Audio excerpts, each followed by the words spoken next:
شعوبة عالم كلا وحبا ما يلان نكاس ما أرجع حسا ما أرجع حسو وحق درر وادد وحكم مقال أو سرع درها وقم مقال دونه هي كلها وزير له وحانا سير درها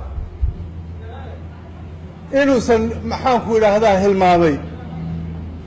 1884 in Soomaaliya la qaybiyay 1884 wuxuu ka horreeyay in Soomaaliya mid ahayd 1884 Berlin in lagu qaybiyay madaxa hadii historiga meela qaadan madaxa dalal kale bada ku dhasheen ama ku barbaareenba kulka historiga ma hayaan waxa weeye sidii loo qaybiyay Soomaaliya ku kala maqan tahay wax kasta hal la sheegayna way iman doontaa inay Soomaaliya midowdo ninkii isqaloocid iyo ninkii u shaqeeyay iyo ninkii meel aadiba Soomaaliya way midoobi doontaa inaan noolaanayna warumahayna anagu laakiin tii waxa weeye Allah u naxariista ciyaal baa wuxuu yiri Maxamed Ibrahim ciyaal ra'iisul wasaare hore Soomaaliya ahaana madaxweynaha Soomaaliya dambe sidaan inaan dhimani u hubo yaan u hubaa Soomaaliya inay isu iman doonto laakiin Soomaaliya inay isu iman doonto laakiin ayaam xoogaan soo kala biyacabnimo Berlin Wall buu ahaa kii shalay mataqaanaa la jeeray oo la qaybiyay oo la burburiyay wadamo badan oo caalamka ah sidaas oo kale u kala googo'an oo israadinaya kuuriyooyinka kamida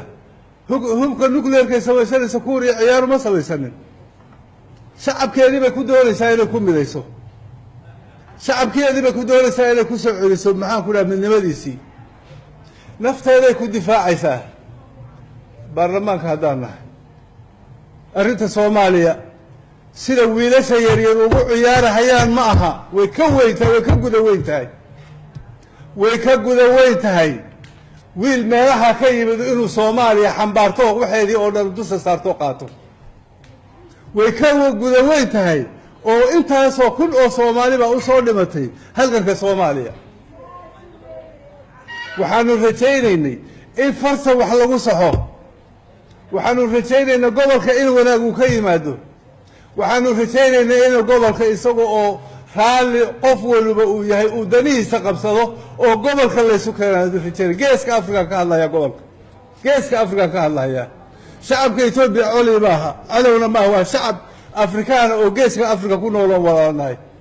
dadka madaxda ayaa mar walba qaribahaya mataqaanaa geeska Afrika dagaalkan abuurahaya wixii baana maanta laga shaqeynaya adaawadii baa naloo soo celinaya mana doonayna in naloo soo celiyo waxaanu leenahay dawladda Itoobiya dawladda daciifka ah ee Soomaaliya ha ka faa'iideysanina inaad dawladda daciifka ka faa'iideysataan ciidamadiinu aad dhahdaan Soomaaliya nabadeedii baan wax ka qabanaynaa ma idin suuroobaysa waa la idin arkaa caalamkuna wuu idin arkaa shacabka Soomaaliyana wuu idin arkaa daciifnimada nadaad ka faa'iideysanaysaan taasu taariikhuday keeni doontaa waxaan leeyahay shacabka Itoobiya xukuumaddiisa baarlamaanka Itoobiya xukuumaddiisu waxa sida ay u wada Soomaaliya ay ka dabacsan waxa ka bedelaan ha ku soo noqdaan tubta wanaagsan oo in la wada noolaado ha ku soo noqdaan in mataqaanaa ay jirto midnimo maxaan ku leeyahay geeska Afrika inay jirto hal raadiyo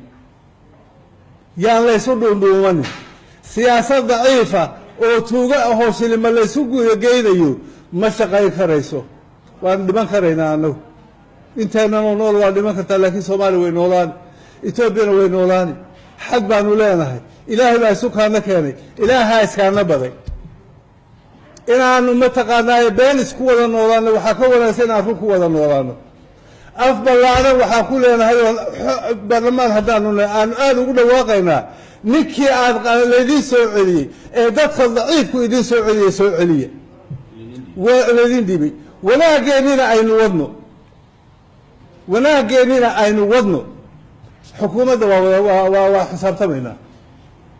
baarlamaanka iyo xukuumadda way xisaabtamay hadday ku guulaystaan in ay mataqaanaa soomaaliya kala qayqaybiyaan oo iyagu kala googooyaan oo soomaaliya burburinayaan oo uu baarlamaanku ogolaado bartamahan kaga jirahayaa laakiin ilama qubmana laakiin soomaaliya waa xukuumadda maanta waxaa soo saartay waanu xisaabtamaynaa waa mahadsantihi